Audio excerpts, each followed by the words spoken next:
Hello guys, welcome back to my channel solution with Puja. দেখো next আছে why does the snail shrink and how. ঠিক আছে, ফার্স্টে হাউয়েরটা লিখছি, মানে শামুক কেন সংকুচিত হয় এবং কীভাবে। ফার্স্টে হাউয়েরটা লিখছি। দেখো, the snail shrinks itself by pulling its soft body parts back into its hard sell.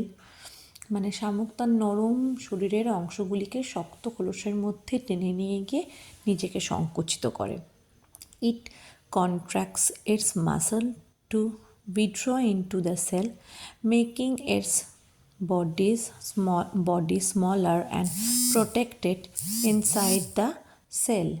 বলছে এটি তার পেশিগুলিকে সংকুচিত করে খোলসের মধ্যে ফিরে যায়, যার ফলে তার শরীর ছোট হয় এবং খোলসের ভেতরে সুরক্ষিত থাকে।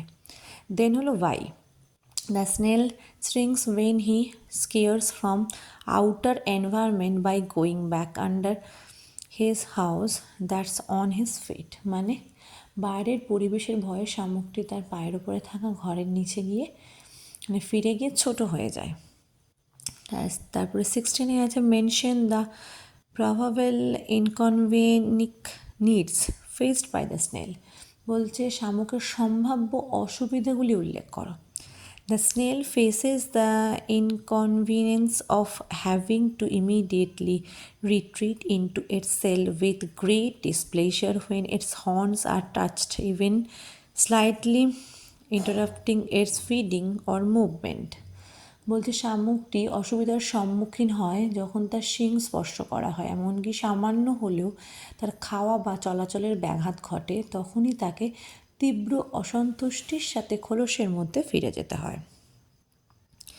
ইট lives a solitary life, often stuck to surfaces and relies solely on her shell for security.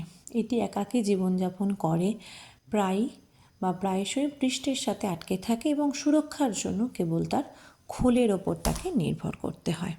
Thank you.